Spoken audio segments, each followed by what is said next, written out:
오늘 저는 여러분과 함께 사랑의 수구라는 제목으로 은혜의 말씀을 나누고자 합니다. 구약 성경은 신약의 그림자라는 것을 우리가 잘 알고 있습니다. 신약에서 성취될 것을 비유나 그림자로 예시하고 있습니다. 구약의 오늘 읽은 말씀 중 아브라함은 하나님 아버지의 상징이고, 이삭은 아들 예수님 상징이고, 종 엘리에셀은 성령님의 상징이고, 종 엘리에셀을 따라간 사자들은 천사들을 상징하는 의미를 갖고 있는 것입니다.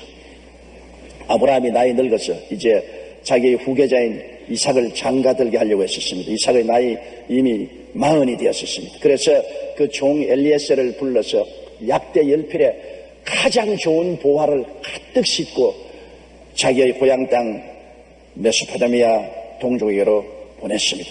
성경은 이렇게 말했습니다. 창세기 24장 2절과 4절에 자기 집 모든 소유를 맡은 늙은 종에게 이르되 내 고향 내 족속에게로 가서 내 아들 이삭을 위하여 아내를 택하라. 하늘의 하나님 야훼께서 나를 내 아버지의 집과 내 본토에서 떠나게 하시고 내게 말씀하시며 내게 맹세하여 이르시기를 이 땅을 내 씨에게 주리라 하셨으니 그가 그 사자를 내 앞에 보내실지라 내가 가서 내 아들을 위하여 아내를 택할지니라. 여러분, 하나님께서 예수님의 신부를 구하시기 위해서 성령님과 천사를 보낸 것도 꼭 한 가지입니다. 아브라함은 하나님 아버지를 상징하고, 이삭은 예수님을 상징하고, 종 엘리에셀은 성령을 상징하고, 그 종자들은 천사를 상징하는 것입니다. 하나님 아버지, 아브라함으로 상징된 하나님 아버지께서 그 아들 이삭 예수 그리스도의 신부를 구하기 위해서 이 땅에 보혜사 성령을 보내주신 것입니다. 성령은 무수한 천사들로 더불어 오늘 이 땅에 오셔서 하나님의 아들 예수 그리스도를 위해서 아내를 선택하고 있는 것입니다. 데살로니가후서 2장 13절에 하나님이 처음부터 너희를 택하사 성령의 거룩하게 하심과 진리를 믿음으로 구원을 얻게 하심이라고 말씀하셨으며, 요한복음 16장 13절에 진리의 성령이 오시면 그가 너희를 모든 진리 가운데로 인도하시리라 하셨고, 마태복음 24장 31절에 천사들을 보내리니 저희가 그 택하신 자들을 하늘 이 끝에서 저기까지 사방에서 모으리라고 말한 것입니다. 여기에 하나님 말씀 가운데 꼭 너희를 택하신 자들이라고 말씀하셨습니다. 하나님은 성령과 천사들을 보내셔서 온 땅에 두루다니며 우리의 이삭 대신 신랑 예수 그리스도를 위한 신부를 선택하고 계신 것입니다. 그런데 아브라함이 종 엘리에셀을 보낼 때 약대 10필에 모든 좋은 것을 가득히 실어서 보냈었습니다. 오늘날 보혜사 성령께서 천사들과 함께 하나님의 택하신 자들을 선택하기 위해서 이 땅에 오셨을 때 그냥 온 것이 아닙니다. 하늘의 모든 부활을 잔뜩 싣고 왔다는 것을 알아야 되는 것입니다. 고린도전서 2장 9절에 하나님이 자기를 사랑하는 자를 위해서 예비해 놓은 모든 것은 눈으로 보지 못하고 귀로도 듣지 못하고 마음으로도 생각지 못했다는 것 같은 이라고 했었습니다.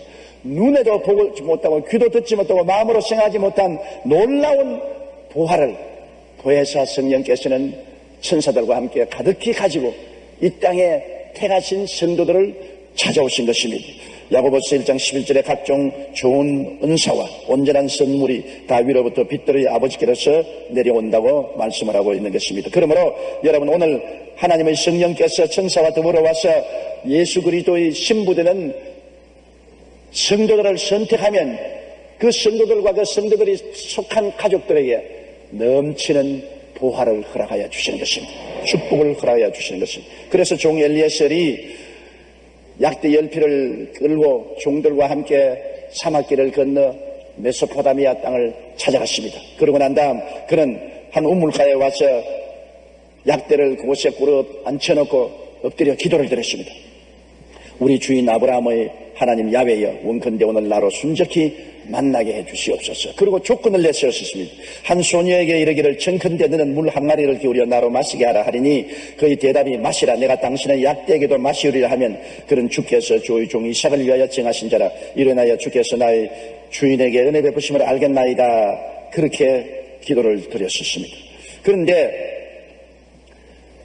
그가 그 기도를 마치자마자 한 소녀가 물 항아리를 걸머쥐고 물을 기르러 왔었습니다. 때가 마침 저녁이라 물 길러러 올 때가 된 것입니다. 그는 분명히 조건을 내세웠습니다. 물을 기르러 오는 소녀에게 나에게도 물을 좀 마시오고 약대에게도 물을 마시오겠다고 스스로 자청하는 그분이 이삭의 아내가 될 자격이 있을 것이라고 하나님이 그러한 분을 징조로 보여달라고 하는 것입니다. 그래서 하나님 주신 이삭의 아내를 선택하겠다고 말한 것입니다. 그런데 그 소녀가 물 항아리를 들고 오자 창세기 24장 17절로 22절에 보니 종이 마주 달려가서 가로되 전컨대 내 물 항아리의 물을 내게 조금 마시오라. 그가 가로되 주여 마시소서 하고 급히 그 물을 항아리에 손에 내려 마시게 하고 가로되 당신의 약대를 위하여 물을 길러 그것들로 배불리게 하시리다 하고 급히 물 항아리의 물을 부유에 붓고 다시 그러려고 그 우물로 달려가서 모든 약대를 위하여 깃는지라. 그 사람이 묵묵히 주목하여 야훼께서 과연 평탄한 길을 주신 여부를 알고자 하더니 약대가 마시기를 다음에 그가 반세겔 중 금고리 한 개와 10세겔 중 금고리 금손목고리 한 상을 그에게 주었다고 말한 것입니다. 리브가가 종에게 물을 마실 뿐 아니라 약대에게 물을 마셨다. 여러분, 약대가 한두 마리가 아닙니다. 10마리입니다. 약대 한 마리가 약 80리터의 물을 마십니다. 10마리면 800리터의 물을 마시는데 우물에서 물을 길어 약대 있는 데까지 왔다 갔다 어느 정도 되냐 40번을 왔다 갔다 하고 물을 길러 마신 데는 약 2시간 걸리니 보통 일이 아닙니다. 종에게 물을 잠시 마시는 것은 간단하지만 그 물동이에 물을 길러서 다시 들고 약대에 내가서 부으면 약대가 한꺼번에 확 들어댕기 마셔버리는 것입니다. 한 마리가 80리터를 마시니 어지간히 마시지요. 그 10마리 800리터 분을 마시게 하려고 하니까 오르락 내리락 오르락 내리락 오르락 내리락 다리가 퉁퉁 붓도록 40번을 우물에서 약대에 있는 물구유까지 왔다 갔다 하고 온 물을 덮어쓰고 몸은 물로서 목욕을 한처럼 되었었습니다. 그것이 무려 2시간을 계속해서 그렇게 하니 보통 일이 아닙니다. 정말 이삭의 신부가 될 만한 자격이 있는 여자인 것입니다. 보통 여자는 그렇게 하지 않습니다. 물을 좀 마시려면 마시고 약대 왜 내가 약대 물을 마셔? 내가 미쳤던가 보다. 내 밥 먹고 수고하게. 그러고 갚을 것입니다. 그런데 리브가는 특별한 여자여 하나님이 선택한 여자임에 틀림이 없는 것입니다. 그런 희생적인 사랑의 수고를 받아들인 것입니다. 여러분, 오늘 하나님의 성령께서 예수 그리스도 우리 이삭의 신부를 구하러 오실 때 많은 약대를 거느리고 옵니다. 하나님의 성령께서 어떻게 우리를 택하십니까? 많은 약대를 거느리고 우리를 택하러 오신 것입니다. 우리의 약대는 뭡니까? 가족 약대, 친척 약대, 이웃 약대들인 것입니다. 약대라는 것이 우리에게 보통 것이 아니라 우리에게 수고와 고통을 말하는 것입니다. 리브가가 약대에게 물을 먹이는 것이 얼마나 수고로운 일이고 힘든 일이고 고통스러운 일입니까? 사랑의 수고를 하는 것은 괴로운 일이죠. 그러나 하나님의 성령께서 택한 주의 백성들에게는 성령께서 우리에게 꼭 많은 약대들을 거느리고 온다는 사실을 잊으셔는 안 됩니다. 가족이 약대가 되기도 하고 친척이 약대가 되기도 하고 이웃이 약대가 되기도 합니다. 베드로전서 4장 12절로 13절에 사랑하는 자들아 너희를 시련하려고 오는 불시험을 이상한 일을 당하는 것 같이 이상히 여기지 말고 오직 너희가 그리스도의 고난에 참여하는 것으로 즐거워하라. 이는 그의 영광을 나타내실 때 너희로 즐거워하고 기뻐하게 하려 함이라. 시련이라는 약대를 끌고서 우리에게 와서 사랑의 물을 마시으라고 하는 것입니다. 사랑의 수고를 해야 그리스도의 신부된 자격을 얻게 되는 것입니다. 우리는 반드시 성령께서 태하고 난 다음에 우리에게 사랑의 수고를 하는 훈련을 시킨다는 사실을 잊어서는 안 되는 것입니다. 사랑의 물을 달라는 약대에게 우리가 매로서 때리고 발길로 차면 문제가 해결되지 않습니다.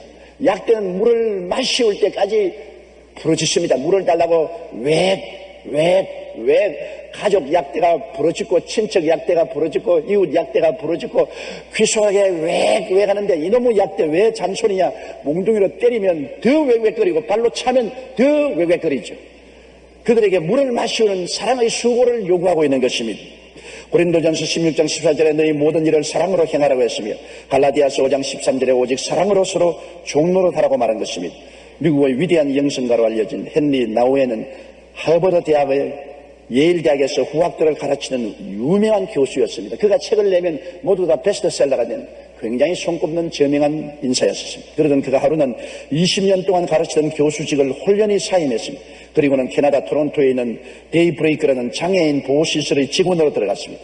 그곳에서 그가 하는 일은 어린 장애인들의 대소변을 받아내고 몸을 씻어주는 일이었습니다. 사람들은 이해할 수가 없다며 그를 찾아가 대학 교수로서 강단에서 제 아들을 가르쳐야 할 사람이 왜 이렇게 엉뚱한 행동을 하고 있습니까? 당신 좀 돌았지 않습니까? 그때 헨리 나우에는 이렇게 대답했습니다. 나는 그동안 인기와 명성이라는 꼭대기를 바라보면서 힘들게 올라가는 삶을 살아왔습니다. 그동안 내 눈에는 나 자신만 보일 뿐이었습니다. 그런데 이곳에서 장애인들과 함께 생활하면서 비로소 나는 내리막길을 쉽게 내려가는 삶을 살게 되었습니다. 이제야 비로소 내 눈에는 내 자신이 보이지 않고 예수님만 보이기 시작했습니다. 예수 그리스도의 사랑이 느껴지기 시작했습니다. 그러면서 그는 그곳에서 기자가 깨달은 귀중한 진리를 말해 주었습니다. 내가 이곳에 돌보는 장애 아들은 내 명성, 내 지식, 내 인기에는 아무 관심도 없습니다. 그 아이들의 유일한 관심은 내가 그들을 사랑해주고 그들의 사랑을 순수하게 받아주는 이것밖에 없습니다. 자신의 학식과 명성과 수많은 저술이 아이들에게 아무런 의미를 갖다 주지 못했다는 것입니다. 그들에게 필요했던 것은 오직 하나, 사랑을 주고 사랑을 받아들이는 것밖에 없었다는 것입니다. 우리 주변에는 사랑에 목마른 인간 약대들이 허다히 많습니다. 수많은 인간 약대들이 사랑을 달라고 왜 아침부터 저까지 호함을 치고 있습니다. 우리는 그들에게 사랑을 주는 대신에 호통하고 교훈하고 발길로 차고 매를 때릴 때가 너무나 많습니다. 이들의 부르짖음을 잠잠케 하는 길은 매와 훈육이 아닙니다. 오직 사랑의 수고로 물을 마시우는 길밖에는 다른 길이 도저히 없습니다. 지난달 가정과 상담이라는 잡지에 가정불화에 대한 기사가 있는 것을 보았습니다. 그 내용에 따르면 오늘 증가하는 가정 파탄의 원인 가운데 하나는 주부 알코올 중독자인 것입니다. 국민보건조사에 의하면 지난 1998년 3.1%에 불과했던 주부 알코올 이존 환자가 2001년 10.5% 3배 이상 늘어서 그 숫자도 약 55만 명에 이른다고 합니다. 그들은 대개 남편과의 갈등으로 술을 마시기 시작했고 알코올 중독 환자가 된 이후에는 가족과 사회의 냉대와 편견 속에 방치되어 그로 말미암아 많은 상처를 남편과 자식들과 이웃에 주고 있다는 것입니다. 또 그런가 하면 요즘 법원에는 매 맞는 남편으로 인한 소송이 증가하고 있습니다. 옛날엔 매를 맞는 아내가 많았는데 요새는 매 맞는 남편이 굉장히 많아졌어요. 못난 남편이지만 별 도리 없어요. 세월이 그렇게 되었으니까. 지난 2002년에는 161건이던 것이 2004년에는 205건으로 매 맞는 남편을 보호하기 위한 판결문이 증가되었습니다. 재판에서 부인에게 남편 가까이 가지 말라, 매를 때리지 말라, 이런 판결문이 나오기 시작했습니다. 또한 핵가족화로 인한 노인 문제도 심각해서 65세 이상 고령자 10만 명 중 자살로 인한 사망자가 2003년 현재로 72.5명으로 20년 전인 1984년에 비해 5배나 늘어났습니다. 왜 이렇게 많은 가정의 문제가 일어났습니까? 지난 24일 BBC 방송은 캐나다 토론토 대학 연구팀이 미국 심장학회에 제출한 보고서를 인용해 다음과 같이 방송했습니다. 스트레스를 많이 받는 직업을 가진 사람일지라도 매일 배우자에게 격려를 받을 경우 혈압이 낮아진다는 결과가 나왔습니다. 아무리 가정사로 스트레스를 받고 혈압이 높아간 부인이라도 남편이 위로해주면 혈압이 싹 내려간다는 것입니다. 남편이 사회에서 너무나 경무에 시달리고 혈압이 높아져도 부인이 따뜻한 말 한마디 위로해주고 사랑해주면 혈압이 쑥 내려가 버리고 만다는 것입니다. 연구팀을 이끈 토브 교수는 이번 연구는 부부 사이의 결속력이 건강에 얼마나 중요한 요소인지 돌봐준다고 말한 것입니다. 그렇습니다. 가족을 위해 우리는 오직 사랑의 물을 마셔야 됩니다. 남편도 약대입니다. 아내도 약대요. 자식들도 약대고 시아버지, 시부모, 시집 식구들, 그리고 일가 친척들, 이웃들이 하나 없이 다 약대라고요. 큰 약대는 크게 꽥꽥 크고 고함을 치고 정일 때는 꽥꽥꽥 크고 고함을 치고 끊임없이 내 귀에는 약대로서 물을 달라고 고함을 칩니다. 무슨 물입니까? 사랑의 물을 달라고 고함을 치는 것입니다. 그것은 다른 문제로 해결이 되지 않아요. 사랑의 물을 안 주니까 부인들이 술을 마셔서 알코올 중독자가 되고 남편과 아내가 서로 갈등을 가지고 싸우게 되고 가정이 파탄이고 노인들이 자살을 하고 사회 문제가 생겨나는 것입니다. 가장 중요한 것이 이 약대들에게 물을 먹여야 되는 것입니다. 더구나 하나님께서 예수 그리스도의 신부로 택한 주의 성도들에게는 10필 이상의 약대를 끌고 옵니다. 성령께서 내게만 물 마시우지 말고 약대에게 물 마셔라. 그래야 신부가 된다. 그렇게 말씀한 것입니다. 사랑으로서 실천하는 삶을 가져야 크리스천이 되는 것입니다. 우리가 모든 종교적인 의식은 다 행할 수 있습니다. 주일 교회 나오고 찬송 드리고 세례받고 성령 받고 성찬에 참여하고 봉사와 헌신도 할 수 있습니다. 그러나 그 중에 가장 중요한 것이 사랑입니다. 사랑이 없으면 아무리 방언을 해도 울리는 괭다리 소리에 불과합니다. 아무리 지식이 있고 예언을 해도 아무 효과 없습니다. 산을 옮기는 믿음이 있어도 자랑할 것이 못 됩니다. 사랑이 있어야 되는 것입니다. 사랑의 물을 마시어야 참으로 예수 그리스도의 신부가 되는 것입니다. 물을 마시는 것이 쉽습니까? 리버가는 40번을 물물가에서 약대 구유로 왔다 갔다 하며 2시간 이상을 어깨가 벗어지도록 물동이를 긁어매고 왕래했습니다. 고생을 했습니다. 여러분, 사랑의 수고와 사랑의 물을 달라는 약대에게 매로 때려서는 문제가 해결되지 않습니다. 1980년도 노벨 평화상 수상자인 테레사 소녀가 한 번은 영국 BBC 방송의 멜콤 머그리치 기자와의 인터뷰를 한 적이 있습니다. 그는 테레사 소녀에게 당신은 일생을 죽어가는 사람들 곁에서 살아왔는데 죽어가는 사람들에게 가장 필요한 것이 무엇이라고 생각하느냐고 물었습니다.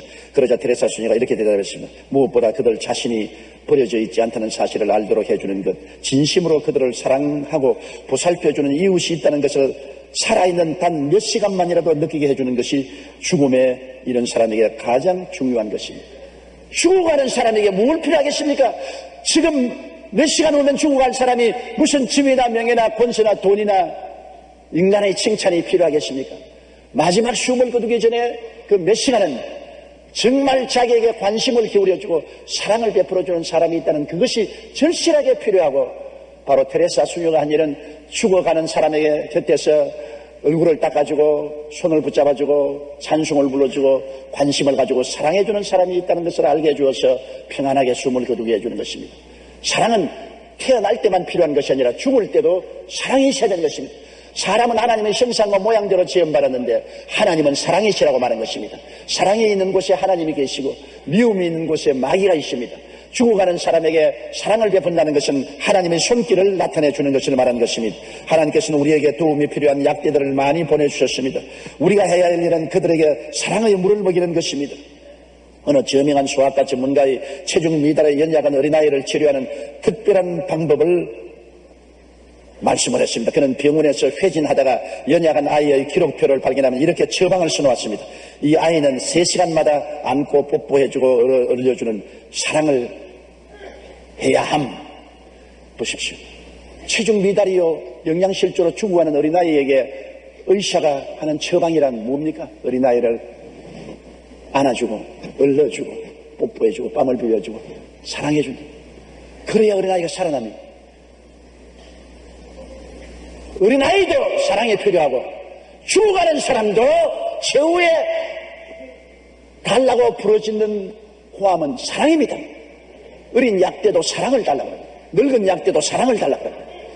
사랑, 이것이 우리 인생을 살아가는 가장 중요한 요소입니다.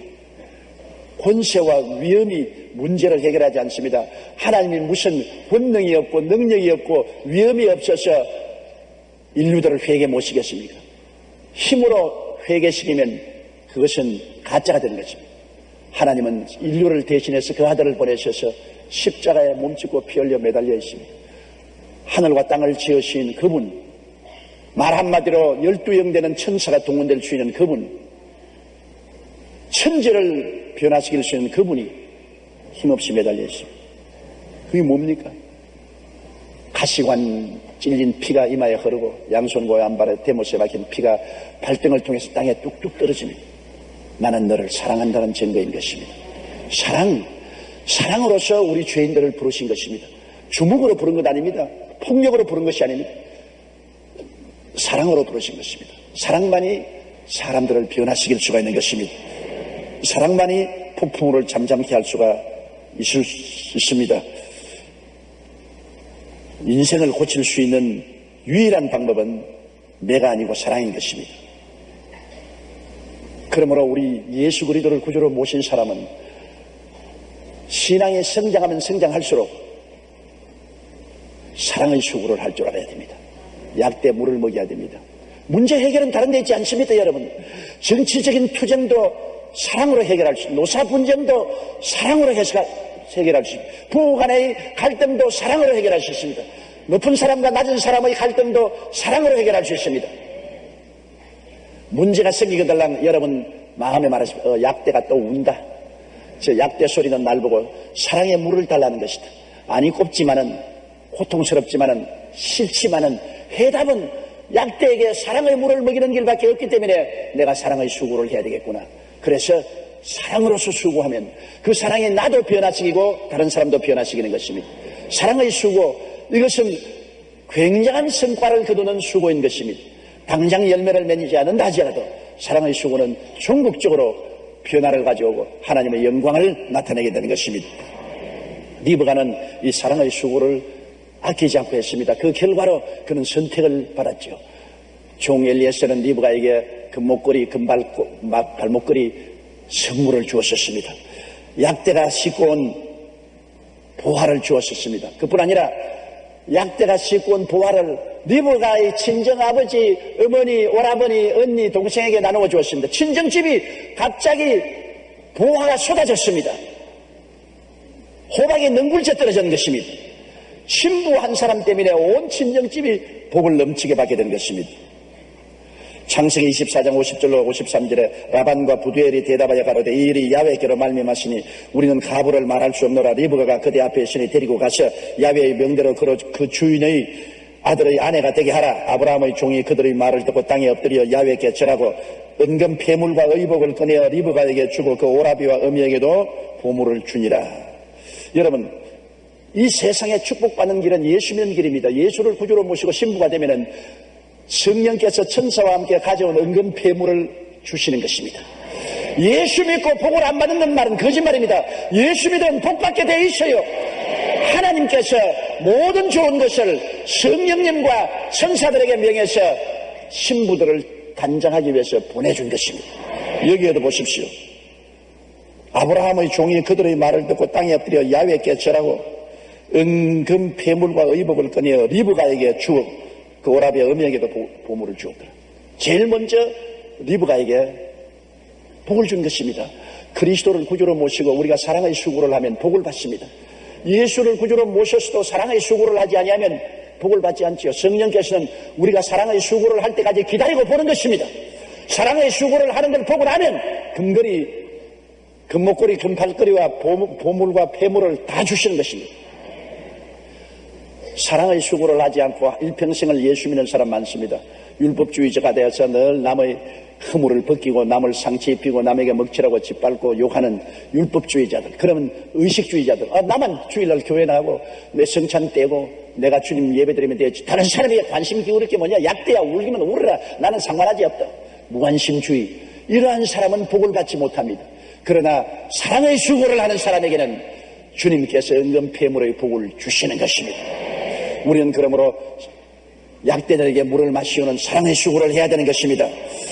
예수님의 신부인 성도 때문에 온 집과 집안이 복을 받는 거 보십시오. 여기 아브라함의 종이 그 오라비와 어미에게도 보물을 주었다고 말한 것입니다. 신명기 28장 12절에 내 손으로 하는 모든 일에 복을 주시리니 내가 많은 민족에게 구워줄지라도 너는 꾸지 아니할 것이라고 말했었으며, 신명기 12장 7절에 너희 하나님 야훼께서 너희 손으로 수고한 일에 복 주심을 인하여 너희와 너희 가족이 즐거워할지라고 말한 것입니다.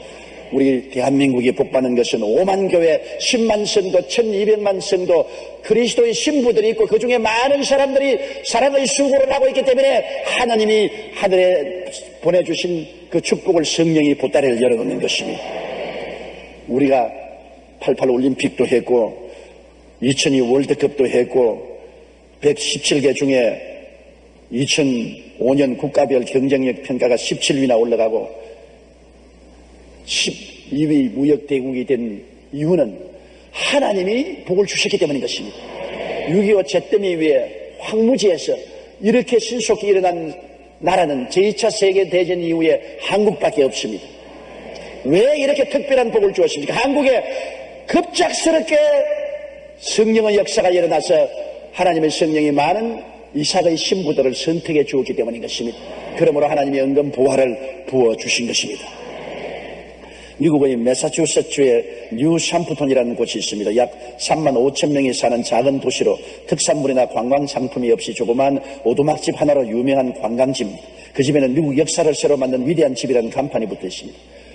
그 밑에는 2000년 전에는 조그마한 오두막집이었, 200년 전에는 조그마한 오두막집이었다는 글이 적혀 있습니다. 그리고 그 아래 그 집 출신 인물들을 기록하여 놓았는데 참으로 놀랍습니다. 그 오두막집의 본래 주인은 18세기 미국 대각성 운동을 일으켰던 프린스턴 대학의 총장을 역임했던 조나단 에드워드 목사와 그 아내 사라입니다. 조나단 에드워드는 하나님이 사용한 큰 종으로서 미국 일대 영적 각성을 일으키는 위대한 부흥사였습니다. 그의 아내와 함께 세라에 12명의 자녀를 두었는데 12명 많이 낳았어. 우리 아버님 어머님도 9명의 자녀를 낳았는데 12명, 요사이 자녀 안 낳기 때문에 큰일 났잖아요. 12명 낳았으면 표창을 받아야 할 일이에요. 여러분도 제발 자녀 좀 많이 낳으세요. 자녀를 안 낳으면 얼마 있지 않냐. 한국 인구가 줄어지면 일할 손이 적어져서 산업이 도탄에 빠지게 되는 것입니다. 외국 연수인들을 자꾸 모시더라면 한국에 민족적인 차별이 생기고 종교 차별이 생겨서 큰 혼란과 갈등과 고통의 근원이 될 수 있습니다.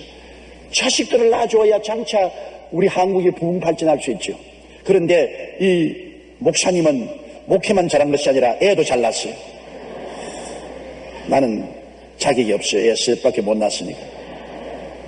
세라에 12명의 자녀를 두는데 5대를 지나면서 후손이 1392명으로 늘어났습니다. 그런데 이들 자손 가운데 보세요. 하나님을 잘 섬긴 하나님 아들 예수 그리스도의 신부되었던 에드워드 목사와 그 부인이 자손들이 성령께서 축복의 보따리를 어떻게 풀어놨는가 보십시오. 그런데 이들 자손 가운데 부통령이 1명, 대학 총장이 13명, 주지사가 3명, 시장이 3명, 변호사가 149명, 판검사가 48명, 목회자가 116명, 사업가가 75명, 발명가가 25명, 교수가 66명, 차관급 공무원이 82명, 의사가 68명이 배출되었습니다. 그 외에도 장로와 집사도 286명이나 되었습니다. 자손들이 얼마나 복을 받고 나라와 민족을 위한 기둥이 되었지 않습니까? 예수님을 신실하게 믿은 조나단 에드워드와 그 아내를 통해 수많은 자손들이 복을 받고 그들이 한 나라의 역사에 지대한 영향을 미치던 것입니다. 하나님께서는 예수님의 신부인 선거 때문에 한 집안뿐 아니라 가문과 나라까지 복을 주시는 것입니다. 오늘날 선진국가들의 경제연합체인 OECD 회원 30개국을 보면 일본과 터키 두 나라만 제외하고 28개국이 모두 기독교 국가인 것입니다. 어쩌다가 일본과 터키는 실수로 아마 OECD에 들어간가 봅니다. 28개국은 하나님을 믿고 그리스도를 신뢰하며 섬기는 나라인 것입니다. 국민들이 예수를 믿고 하나님을 섬기자 성령이 그 나라에 물질적인 보따리를 열어주신 것입니다. 오늘날 우리 한국의 6.25 사변 이후 잿더미에서 일어나게 된 것도 우리 한국에 1200만 성도가 있기 때문에 예수님의 신부인 성도를 위해서 성령이 가져온 보화 보따리를 신부들을 위해서 열어놓자니까 친족들인 우리 민족에게도 보화를 열어놓은 것입니다. 우리 친정 식구들인 우리 대한민국 국민들 예수를 안 믿어도 우리 덕분에 다 복을 받고 사는 것입니다. 그 사람들은 그렇게 생각 안 하지만 성경은 그렇게 말을 하고 있습니다. 예수를 믿으면 믿는 자들이 복을 받을 뿐 아니라 믿지 않는 모든 같이 사는 동족들이 하나님의 축복을 받게 되는 것입니다. 이것이 우리 현실의 눈앞에 이루어지고 있지 않습니까? 북한과 우리가 동족이요 같이 6.25 사변 때 잿더미가 되었는데 무엇이 다릅니까? 한 세기가 반세기가 지나기도 전에 우리는 세계 선진국 대열에 들어서게 되고 북한은 세계 가장 가난하고 동정받고 손가락질 받는 나라로 전락한 것은 무엇입니까? 그곳에는 성령의 역사와 천사의 역사를 막아버리고 우리는 성령의 역사와 천사의 역사를 받아들여 이 땅에는 그리스도의 신부가 1200만이나 있고 북한에는 헤아릴 수 있는 신부가 눈에 띄지 않는다는 것입니다. 이것이 다릅니다. 성령이 싣고 온 보화를 풀어놓은 민족하고 성령이 보화를 싣고 풀어놓지 않은 민족하고 반세기 만에 이렇게 달라질 수가 있는 것입니다. 인간 약대 물 먹인다고 고생했지만은 그 사랑과 인내가 영광의 수레를 만들어주는 것입니다. 여러분, 리브가가 시집을 갈 때 그 사막길을 걸어갔습니까? 아닙니다. 온 몸에 물을 덮어쓰고 어깨가 벗어지도록 물동이를 메고 물을 먹인 그 약대 타고 갔습니다. 자기가 사랑의 수고를 준 그 약대를 타고 사막을 건너서 신랑 이삭이 기다리는 곳으로 찾아갔던 것입니다. 창세기 24장 60절로 61절에 우리 누이여 너는 천만인의 어미가 될지어다. 내 씨로 그 원수의 성문을 얻게 할지어다. 리브가가 일어나 비자와 함께 약대를 타고 그 사람을 따라가니 종 리브가를 데리고 가더. 내가 수고를 하고 고생하고 사랑의 물을 먹인 그 모든 약대들은 내가 천당 갈 때 영광의 수레가 되는 것입니다. 천당을 갈 때 여러분 그냥 달랑 올라가겠습니까? 영광의 수레를 타고 올라가겠습니까? 야고보 1장 12절에 시험을 참는 자는 복이 있도다. 이것이 옳다 인정함을 받은 후에 주께서 자기를 사랑한 자에게 약속하신 생명의 면류관을 얻게 할 것이라고 말씀하십니다. 야고보 1장 2절로 4절에 내 형제들아 너희가 여러가지 시험을 만나거든 온전히 기쁘게 여기라. 이는 너희 믿음의 시련이 인내를 만들어내는 줄 너희가 알미라. 인내를 온전히 이루라. 이는 너희를 온전하고 구비하여 조금도 부족함이 없게 하려 함이라고 말한 것입니다. 예수님의 보혈의 은혜로 천국 갈 때 사랑과 수고가 만든 영광에 연단된 믿음의 영광스러운 수레를 타고 천국에 갈 수가 있게 되는 것입니다. 에베소 1장 7절에 우리가 그리스도 안에서 그의 은혜의 풍성함을 따라 그의 피로 말미암아 구속과 구원은 예수의 흘리신 보혈의 능력으로 구원받지만은 천당 갈 때 영광스럽게 타고 갈 수레는 사랑의 수고로 말미암아 만들어준 약대를 타고 가는 것입니다. 내가 물먹인 그 약대 내가 타고 갑니다. 그러므로 남편 약대, 아내 약대, 자식 약대, 이웃 약대가 꾀꾀거린다고 불평하지 마세요. 그 약대가 여러분에게 천당 갈 때 영광스러운 황금수레를 타고 갈 수 있도록 도와주는 것입니다. 사랑의 황금수레를 만들어주는 약대들인 것입니다. 데살로니가전서 1장 3절에 너희 믿음의 역사와 사랑의 수고와 우리 주 예수 그리스도에 대한 소망의 인내를 우리 하나님 아버지 앞에서 쉬지 않고 기억한다고 말씀하고 있는 것입니다. 오늘 우리 주변에는 사랑에 목마른 인간 약대들이 허다히 있습니다. 어느 곳을 보나 인간 약대들입니다. 가장 큰 인간 약대는 북한입니다. 같은 동족이지만은 북한은 공산 독재하에서 동포들이 신음하고 인권도 자유도 없고 배부를 권리도 없고 자유로 이동할 권리도 없고 잘 살 권리도 없는 비참한 고통 가운데 고함치고 있습니다. 우리 대한민국 사람들에 대해서는 운명적인 약대들인 거죠. 물 달라고 고함을 칩니다. 그러니 물을 안 줄 수가 있어요. 별 도리 없이 우리가 쌀도 보내고 비료도 보내고 의복도 보내고 의약품도 보내고 그 약대들이 물 달라고 고함치는데 물을 안 주면 너무 시끄러워서 우리가 살 수가 없게 돼요. 북한 약대들이 고함치면 전부 잠도 못 자요. 약대에게 물을 먹이자니 우리는 너무나 고생합니다. 왜 우리가 애써서 저 농산물을 왜 보내며 우리가 애써서 무역에서 벌은 돈을 가지고 왜 그들에게 생필품을 보내며 수고해야 되느냐. 그것은 사랑의 수고인 것입니다. 약대에 물을 먹이는 것입니다. 물을 먹여 놓아야 조용합니다. 우리 운명입니다. 또 우리 주변에 보면 약대들이 너무나 많지 않습니까? 우리 교회는 농촌에 가난한 교회들에게 물을 먹여야 되는 것입니다. 농촌 교역자들과 성도들을 도와줘야 되는 것입니다. 약대에 물을 먹여야 돼요. 우리 사회와 이웃에 소외되고 가난한 사람들에게 끊임없이 관심을 기울이고 위로해주고 격려해주고 도와주는 사랑의 수고를 해야 돼요. 우리가 왜 폐지 수집 운동을 널하고 사랑의 동전 모으기도 하고 농어촌 교육자 돕기 위해서 1,000원씩 이상씩 모아드리고 사랑의 선물 드리고 또한 성미쌀도 드리고 합니까? 약대 물 먹이기 위한 것입니다. 나만 혼자 살 수 없어요. 시끄러워서 못 산다고 안방에도 마당에도 부엌에도 약대가 외외거리면 어떻게 살겠어요? 물을 마시우기 위해서 우리는 끊임없이 물을 덮어쓰고 고생하더라도 약대에 물을 자꾸 먹이면 그 약대가 싣고 온 보화가 내게 쏟아지는 것입니다. 물 마신 사람이 보화를 얻는 것이 아니라 물 먹인 사람이 보화를 얻게 되는 것입니다. 사랑의 수고를 한 사람에게 주님께서 보배로운 축복을 주시고 나중에 우리는 그 약대 타고 그것이 황금수레가 되고 상급이 되어서 천국으로 올라가게 되는 것입니다. 하나님은 우리에게 결코 손해보게 만들어주지 않습니다. 이 약대들의 울부짖음을 잠잠케 하기 위해서 아무리 채찍질하고 응압해도 소용이 없습니다. 오직 사랑의 수고로 물을 마시우는 길밖에 없는 것이니 여러분께서 사랑의 수고를 계속하게 되시기를 주의 이름으로 축원합니다. 고개 숙여 기도드리겠습니다. 하나님 우리 아버지여, 우리 주위에 끊임없이 부러지는 약대의 울음소리가 귀청을 때리고 있습니다. 내 아버지 하나님 귀를 막아도 안 됩니다. 이 약대들을 쫓아내기 위해서 몽둥이로 때려도 안 됩니다. 발길로 차도 안 되고 불평해도 안 됩니다.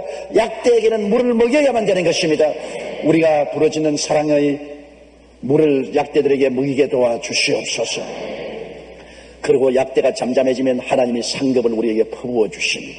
성령께서 천사들과 함께 가져온 모든 하늘의 좋은 것으로 영원히 잘되고 범사에 잘되며 강건하게 하실 것이고 그 약대가 만들어준 보화로운 황금 마차를 타고 천국으로 갈 것입니다. 하나님 아버지, 우리 천지에 약대 소리가 울리고 있사오니 이 음성이 잠잠해지게 사랑의 수고를 하는 우리들이 되게 도와주옵소서. 예수님 이름으로 기도드리옵나이다.